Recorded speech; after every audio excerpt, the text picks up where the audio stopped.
मेरे तेरी शान पे सदके, कोई धन है क्या तेरी धूल से बढ़ के, तेरी धूप से रोशन तेरी हवा पे जिंदा, तू बाग है मेरा मैं तेरा परिंदा।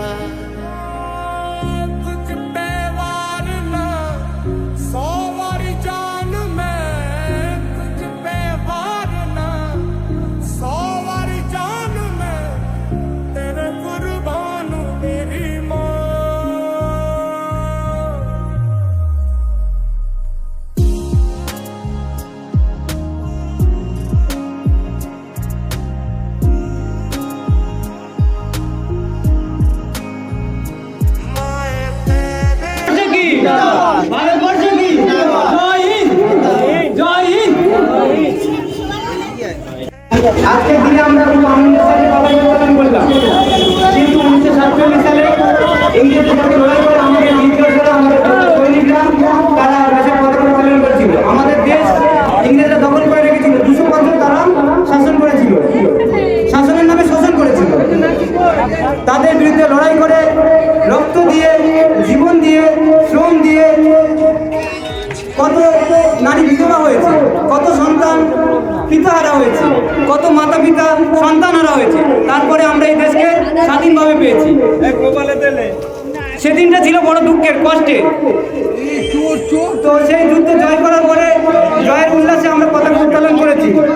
1947 সালে 15ই আগস্ট যেদিন আমাদের দেশে পতাকা উত্তোলন হয়েছিল, স্বাধীন হয়েছিল, সেই দিনটিকে স্মরণ করার জন্য আমরা প্রতি বছর এই পতাকা উত্তোলন করি।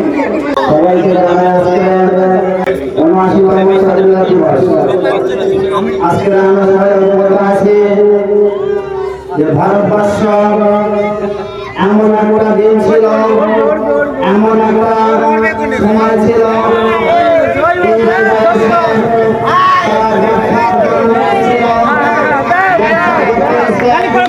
আমাদের দেশকে ক্ষতি করার চেষ্টা করেছিল, দেশকে ধ্বংস করার চেষ্টা করেছিল সেই ইংরেজরা বিতাড়িত। এটা কাদের কুরবান, এটা কাদের মেহনত, ভারী হয়ে গেছে সমস্ত কবিদের মেহনত, সমস্ত আলেম ওলামাদের মেহনত। আমাকে জানবেন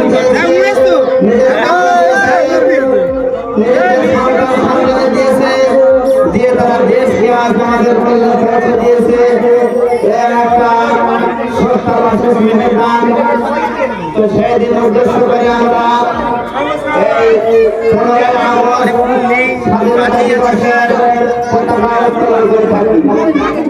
তো আমরা সবাই সমস্ত কর্মীদের এবং মনীষীদের জন্য আমরা প্রার্থনা করব, তাদের জন্য আমরা আশীর্বাদ করব, তাদের জন্য আমরা দোয়া করব, তারা যেন ভালো থাকে, সুখে থাকে, শান্তিতে থাকে এবং আমরা হিন্দু, মুসলিম, জৈন, খ্রিস্টান, পাদ্রী আরো অন্যান্য জাতি আমরা যেন সবাই একে অপরে মিলেমিশে কাঁধে কাঁধ মিলিয়ে বুকে বুক মিলিয়ে একে অপরে আমরা বসবাস করতে পারি, হিংসা আমরা দূর করে সমস্ত জাতি বর্ণ নির্বিশেষে আমরা সবাই সুস্থভাবে জীবন যাপন করতে পারি।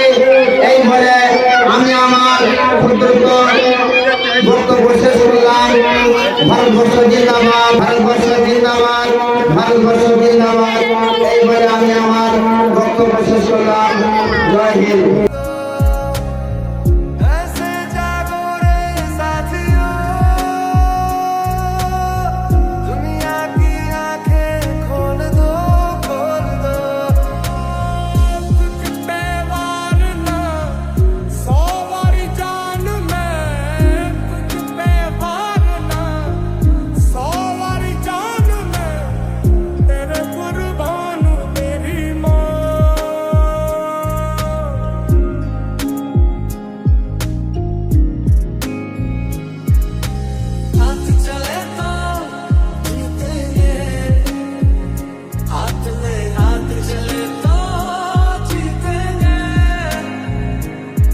I'm sorry.